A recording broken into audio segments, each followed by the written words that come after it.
সম্পর্ক রক্তের বাঁধনে নয়, অনুভূতির বাঁধনে তৈরি হয়। যেখানে অনুভূতির বাঁধন থাকে সেখানে পরও আপন হয়। যেখানে অনুভূতির বাঁধন থাকে না সেখানে আপনও পর হয়। আসসালামু আলাইকুম, আমি রিমা যশোর থেকে বলছি। বাংলাদেশি ব্লগার মাম রিমা চ্যানেলে আপনাদের সবাইকে ওয়েলকাম। কাছে কিংবা দূরে যে যেখান থেকে ব্লগটি দেখছেন, আশা করছি আল্লাহর রহমতে সবাই সুস্থ ও নিরাপদ আছেন। আলহামদুলিল্লাহ, আমরাও ভালো আছি। খুবই সাধারণ একজন গৃহিণী আমি, আর আমার এই যে সাধারণ দিনের টুকিটাকি কাজকর্ম নিয়ে সাজিয়ে নতুন আরেকটি ব্লগ নিয়ে আপনাদের সামনে হাজির হয়েছি। আশা করছি আমার আপু ভাইয়েরা সম্পূর্ণ ব্লগটি জুড়ে আমার সঙ্গেই থাকবেন। তো আজকের ব্লগটিও আমি সকালে নাস্তার পর থেকেই শুরু করেছি। গতকালকে কিছু কাপড় ম্যাশিংয়ে দিয়েছিলাম, কাপড়গুলো এখনও ভিজা রয়েছে, তো সকাল সকাল বেলকনিতে মেলে দিচ্ছি। বাইরের আবহাওয়াটা দেখলে আপনারা বুঝতে পারছেন, মেঘলা আকাশ, সকালে একবার বৃষ্টি হয়েছে। তো যদি এই কাপড়গুলো ছাদে দিয়ে আসি, আমার আবার এক দৌড় দিয়ে ছাদে যেতে হবে। এমনিতেই পায়ে ব্যথা, অত দৌড়াদৌড়ি করার সময় নেই। তো কাপড়গুলো ওখানে মেলে দিয়ে বললাম, তুমি বাপু এখানে থাকো, যতটুকু যা শুকাও ওই পর্যন্তই।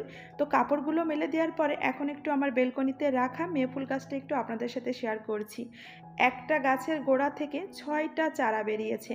তো আমি সকালে একবার এই গাছের সঙ্গে কিছুটা সময় কথা বলেছি। বললাম, তুমি যে এত পরিমাণে বংশবিস্তার ঘটিয়েছো, তোমার এই ছানাপোনাগুলোকে আমি কিভাবে সংরক্ষণ করব? আমি কিভাবে এদেরকে আরেকটা টবে লাগাবো? যদি একটা গাছ উঠাতে যায় দেখা যাচ্ছে আরেকটা গাছ একটু আহত হবে। মানে কি করব কিছুই বুঝতে পারছি না। কষ্ট দিতেও ইচ্ছা করছে না। আবার যদি সবগুলো একসঙ্গে রেখে দিই তাহলে কিন্তু গাছগুলো নষ্ট হয়ে যাবে। তো গাছকে বললাম, তোমাকে কে বলেছে এত বংশবিস্তার ঘটাতে? তো অফ ক্যামেরায় সব রুমের ফার্নিচারগুলো মুছে নিয়েছি, সেই সাথে রুমগুলো ঝাড়ু দিয়ে নিয়েছি। একটু পরে কাজের আপা এসে রুমগুলো মুছে দিয়ে যাবে। যাই হোক, আজকে সকালের কোনো কাজ ওইভাবে আর আপনাদের সাথে শেয়ার করলাম না। আমি যে মাটির চুলাটাতে রান্না করি, এই চুলাটা নিয়ে নতুন নতুন আপুরা যে আমাকে এত প্রশ্ন করেছেন। তো পুরাতন আপুদের উদ্দেশ্যে আগে একটা কথা বলছি, কিছুটা সময়ের জন্য আপনারা আপনাদের চোখ এবং কানটা বন্ধ রাখুন, কারণ আমার এই চুলার বিষয়ে আপনারা জানতে এবং দেখতে দুইটাই কিন্তু বোরিং হয়ে গেছেন। এজন্য আপনাদেরকে বলছি কিছুটা সময়ের জন্য আপনারা একটু চোখ কানটা বন্ধ রাখুন।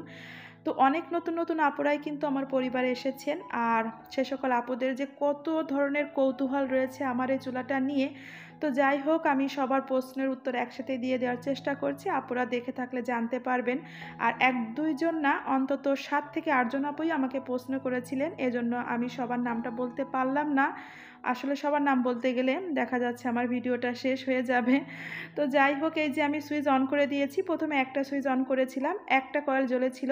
তারপর আরও একটা সুইচ অন করে দিয়েছি, 2টা কয়েলই জ্বলেছে। তো আমি কিন্তু আমার সুবিধা মতনই সুইচ অন অফ করে রান্না করি। যখন আমি পিঠা রুটি তৈরি করি তখন 1000 দিয়ে তৈরি করি, আর যখন ভাজি রান্না করি তখন 1500 দিই।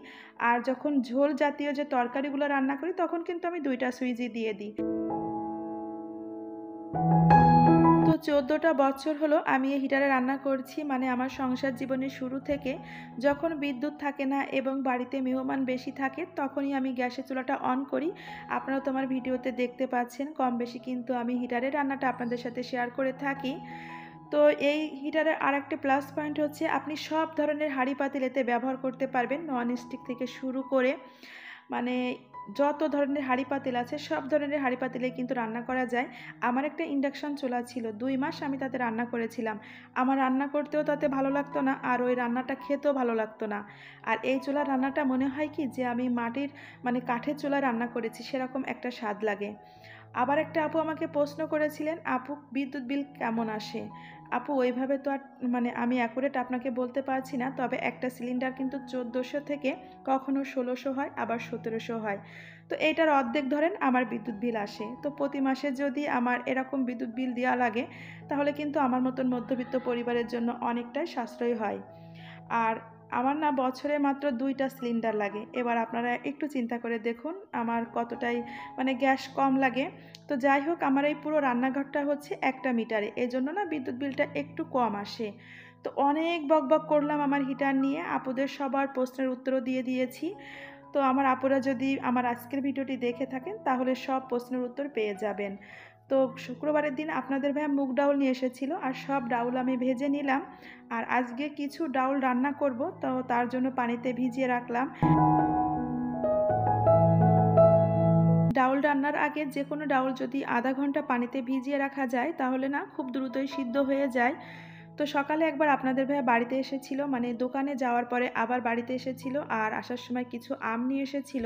তো দ্রুতই আমি পলি ব্যাগ থেকে আমগুলো বের করে রাখলাম, কারণ আমগুলো অনেক পাকা ছিল। আর এই যে আমি আপনাদের সাথে বলেছিলাম না যে আমি খুব শখের একটা জিনিস কেনার জন্য শপিং মলে গিয়েছি, তো এই জিনিসটাই কিন্তু আমি নিয়ে এসেছিলাম। খুবই সাধারণ একটা জিনিস, কিন্তু আমার না খুবই শখের একটা জিনিস, কারণ 14 বছর ধরে একটা র্যাক আমি ব্যবহার করেছি। আর এই র্যাকটা না আমার ভীষণ পছন্দের। তো একদিকে ভাবছিলাম যে র্যাকটা আমি ব্যবহার করছি ওই র্যাকটা না এখনও নষ্ট হয়নি, সেটাকে বাদ দিতেও আমার কষ্ট লাগছিল। আবার এই জিনিসটা আমার এত পছন্দ হয়েছিল, এটাও আমার নিতে ইচ্ছা করছিল। তো 2 মাস ধরে চিন্তা করছি কি করব, নিব কি নিব না। তারপরে অবশেষে বললাম না, নিয়েই নিই। দেখুন আমি কতটা কিরপিন, দাম কিন্তু বেশি না, তারপরেও সংসারে একটা জিনিস কেনার আগে কতটা চিন্তা ভাবনা করে কিনি যে একটা জিনিস তো ভালো রয়েছে, তারপরও কেন টাকাটা নষ্ট করব। এটাই হচ্ছে মধ্যবিত্ত। তো দুপুরের জন্য রান্নাটা শুরু করে দিয়েছি। মুগ ডাউল পাতলা করে রান্না করব। ছাদ থেকে কিছু পুঁইশাক কেটে নিয়ে এসেছি, রুই মাছ দিয়ে রান্না করব। রান্না কিন্তু চুলায় হচ্ছে আর এদিকে আমি টুকিটাকি কাজগুলো গুছিয়ে নিচ্ছি। তো এই কাজগুলো করতে করতে এখন কিছু কথা একটু আপনাদের সাথে বলছি। তো শুরুতেই আমি একটু ক্ষমা চেয়ে নিচ্ছি যদি কাউকে একটুও কষ্ট দিয়ে থাকি। অনেকটা বাধ্য হয়ে না আমি কথাগুলো বললাম। আপনারা যারা মানে ভিডিওটা অন করেন, সেটা যে কারোর ভিডিও হোক না কেন, আমার কিংবা অন্যান্য আপু ভাইয়ের যার ভিডিও হোক না কেন, তো যখন আপনি ভালোবেসে ভিডিওটা অন করবেন সম্পূর্ণ ভিডিওটা থাকার চেষ্টা করবেন।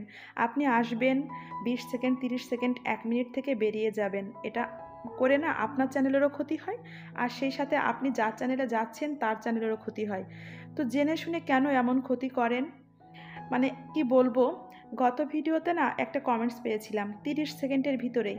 আমাকে বলল, আপু সম্পূর্ণ ভিডিওটি দেখে নিয়েছি, খুব ভালো লাগলো। আমার না খুব অবাক লাগে, 30 সেকেন্ডের ভিতরে কিভাবে মানুষ সম্পূর্ণ ভিডিওটি দেখে নেয়, 10 মিনিটের একটা ভিডিও। এই টিপসটা যদি কেউ জানেন একটু জানাবেন, জানলে না অনেকটা উপকৃত হব। কারণ আমি তো সারাদিন একটা ফোন দিয়ে তো এই যে ভিডিও করি, আর একটা ফোন দিয়ে সবার ভিডিও দেখি। 17 মিনিট, 15 মিনিট, 10 মিনিট, 8 মিনিট, একটা সেকেন্ডের জন্য স্কিপ করি না, অনেকটা সময় লাগে। এই যে কাজ করি পাশে কিন্তু একটা ফোন অটো চলতেই থাকে, কারণ আপনাদের ভিডিওগুলো খুবই ভালোবেসে দেখি। একটা ভিডিও তৈরি করে ইউটিউবে আপলোড করতে কী পরিমাণে যে কষ্ট, সেটা তো আর নতুন করে বলার কোনো কিছু নেই। আমরা প্রত্যেকটা আপু ভাইয়েরাই কিন্তু হাড়ে হাড়ে টের পাই। আর সেখানে যদি আমরা নিজেরাই নিজেদের ক্ষতি করি, আর কি বলবো, উপরে তো একজন আছেন, তিনি কিন্তু সব কিছু দেখছেন। আপনি যদি কাউকে ঠকান, নিশ্চয়ই আপনি কোনো দিক দিয়ে না কোনো দিক দিয়ে ঠকে যাবেন। তো যাই হোক, অনেক কথা বললাম। আর এই কথার ভিতরে যদি আমি কাউকে একটু আঘাত দিয়ে থাকি কিংবা কোনো কথা আমি যদি ভুল বলে থাকি, প্লিজ আমাকে একটু ক্ষমাসুন্দর দৃষ্টিতে দেখবেন। আর বকবক করতে করতে আমি কিন্তু মানে আমার রান্নাঘরে যে কিচেন র্যাকটা সুন্দর করে গুছিয়ে রেখেছি অফ ক্যামেরায়, সেটাও কিন্তু আপনাদের সাথে একটু শেয়ার করেছি। আর র্যাকের পাশে না আমি একটা শিলপাটা রেখেছিলাম, দেখতে একটু খারাপ লাগছে, আপনারা কিছু মনে করবেন না। আর এই যে আমার পুরাতন র্যাকটা, সেটা কিন্তু আমি ফেলে দিইনি, সেটাকেও আমি কাজে লাগিয়েছি। আমার বেলকনিটা তো অনেক বড়, তো বেলকনির এক পাশে রেখে দিয়েছি, আর তার ভিতরে যে বোতলগুলোতে গরুর দুধ রেখে দিই, তারপরে যে বক্সে মাছ রেখে দিই, সেগুলো রেখে দিয়েছি। দেখা যাচ্ছে বেলকনিতে রৌদ্র আসে, আর এই মানে বোতলে তারপরে বক্সে রৌদ্র লাগলে না অনেকটাই গন্ধ দূর হয়ে যায়। তো ভাবছি যে বোতলগুলো পরিষ্কার করে করে এখানে রেখে দিব। একদিকে আমার সুবিধা হলো যে বোতল রাখার একটা পাত্র হলো, আর গন্ধও থাকলো না।